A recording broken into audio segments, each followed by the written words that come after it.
Every detail matters in the courtroom. Every perspective demands fairness. Know your legal protections and pursue genuine justice. Excuse me, I think you're in my seat. I specifically chose an aisle, not... Your boarding pass says 18B. This is 18A. You got the wrong one. Well, I'd just be more comfortable if you switched. It'd make things easier. Easier for who? It's the same seat, unless what you're trying... Excuse me, you don't belong here. Move, I said. This is my seat, not yours, boy, the woman barked, her voice cutting through the cabin like a whip. Her words weren't just rude. They were venomous, dripping with disdain. Passengers nearby glanced up from their screens and magazines, frozen mid-bite or mid-scroll. A few whispered, uneasy, while others instinctively reached for their phones. The woman's boarding pass read 18B, but she was dragging her body and her suitcase toward 18A, insisting the man already seated there must give it up. Before we go any further, comment where in the world you are watching from, and make sure to subscribe because tomorrow's story is one you don't want to miss.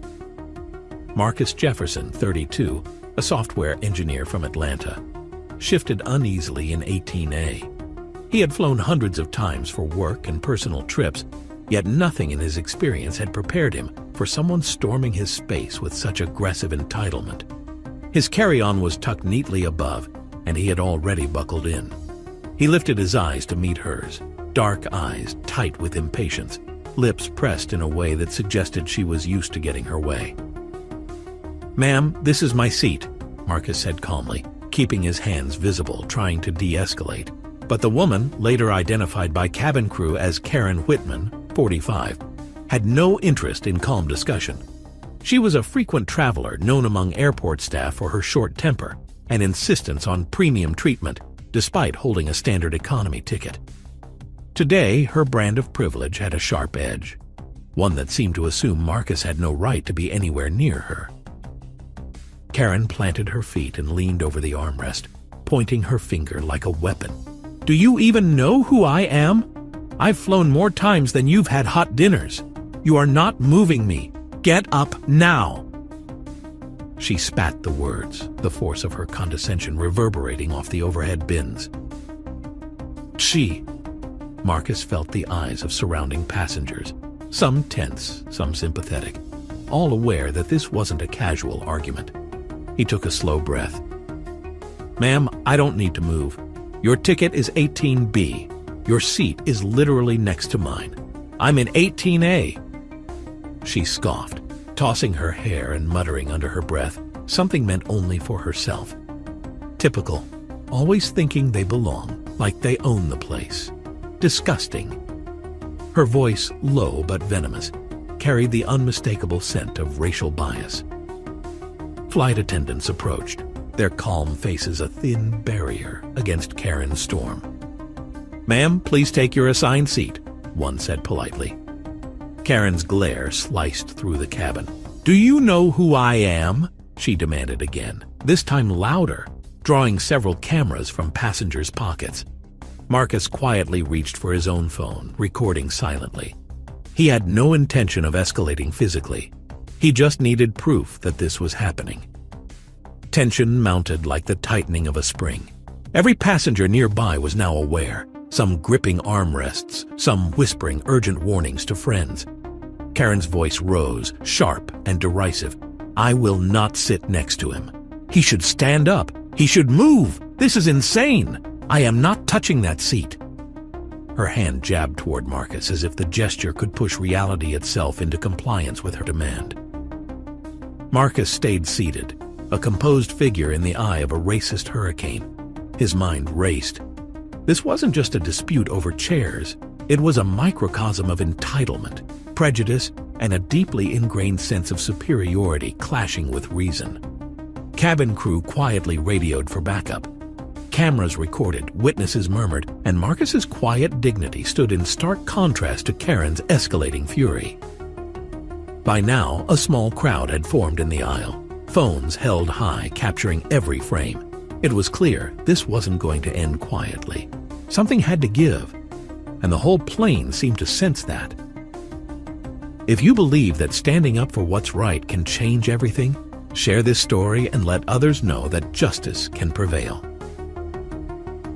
Are you seriously going to sit there, staring at me like you own this plane? Karen Whitman hissed, her face inches from Marcus Jefferson's. Her tone was sharp, venomous, each word a dagger aimed at his dignity. I can't believe they let people like you sit next to decent human beings. You should be standing in the back where you belong. Marcus tightened his grip on the armrest, jaw tense. His heart raced, not from fear, but from the raw injustice of the moment. Around him, passengers leaned forward, whispering, some gasping, others raising phones to record what was quickly becoming a viral-level incident. A man in 19C muttered under his breath, "She's losing it, completely losing it." Karen slammed her hand against the seat back in front of her, rattling the tray table. "Do you hear me? I said move! Do you know who I am? I've flown first class, business class, private jets, and you think you can sit here? Laughable!" Her voice carried over the cabin, a mix of outrage and entitlement. Every syllable was designed to humiliate. Marcus, still seated, raised his phone discreetly, recording every word. He spoke calmly but firm. "Ma'am, you need to take your seat. Your ticket is 18B. I'm not moving. That's the airline's rule." Karen scoffed, leaning even closer, her nose nearly brushing his. "Oh, rules? I make the rules. Don't you get it? I don't share with people like you. You think your little phone video is going to stop me? Ha! Pathetic." Her finger jabbed at his chest, trembling with rage. A flight attendant stepped closer, trying to defuse the situation. "Ma'am, please, you need to take your assigned seat. We can't have this altercation on board." Karen's eyes blazed. "Assigned seat? You think an assigned seat matters when someone like him is ruining my flight? Look at him. He's just look at him. I can't believe they let him in here. Disgusting." She waved her hands as if she could physically erase Marcus from existence. Passengers around them began to murmur, some whispering about calling airport security once they landed. A young woman across the aisle said softly, "This is insane. She's literally yelling at him like he's invisible." Marcus remained seated, composed but visibly tense.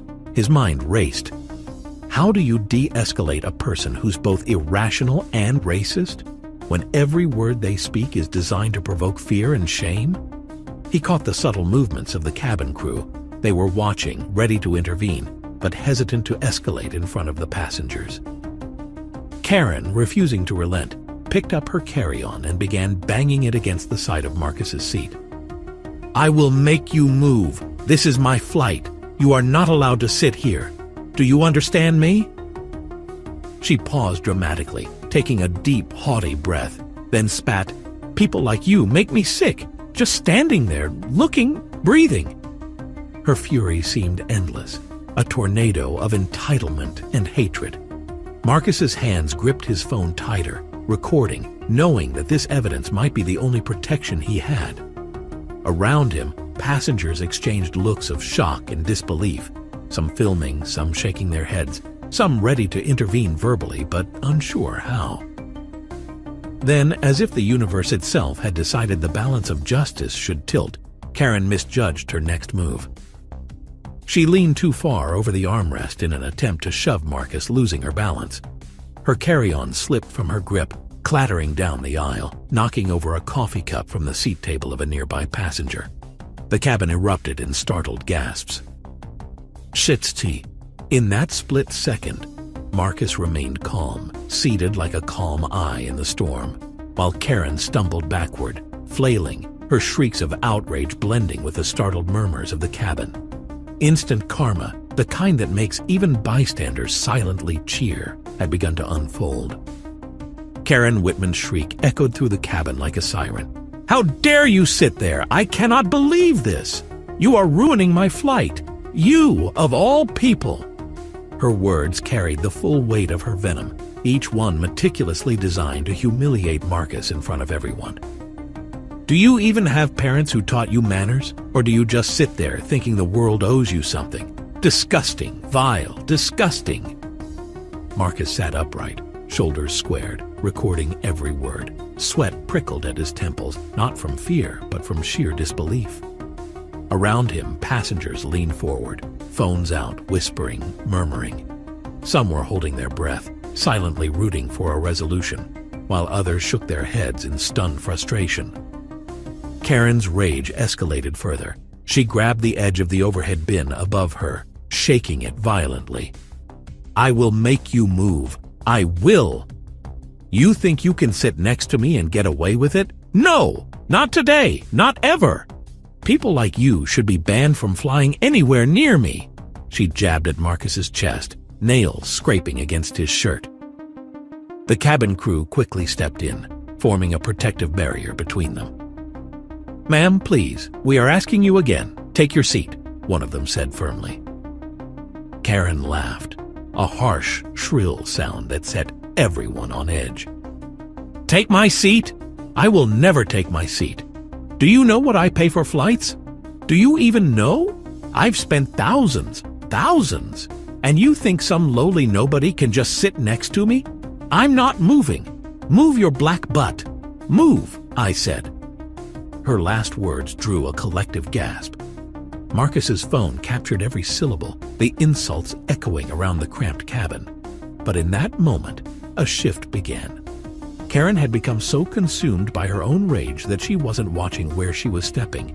She lunged over Marcus to shove him out of the seat, and the tray table she grabbed snapped under her weight, sending a loud crack that echoed like a starting gun. Passengers flinched. Some shouted warnings. "Watch out!" someone yelled. Karen, unbalanced, tripped over her own suitcase. The metal wheels skidded across the aisle, sending a coffee cup flying into the lap of a startled man in 20C. She let out a high-pitched scream, arms flailing wildly as she stumbled into the flight attendant's cart, knocking it back with a violent crash. Drinks and snacks spilled like a mini waterfall across the aisle. "Ka!" The cabin erupted into chaos. People shouting, trying to help or get out of the way. And Marcus?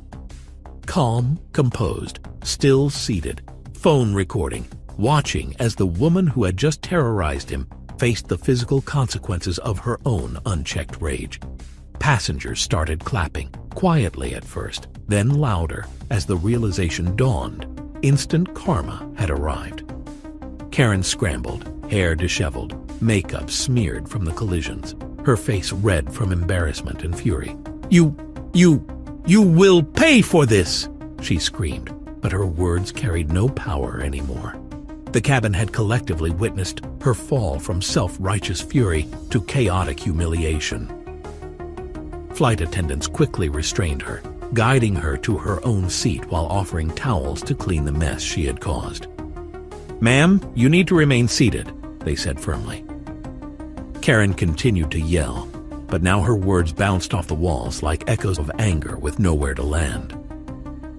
Marcus took a slow breath. Around him, passengers whispered words of support. One woman murmured, "Finally, some justice."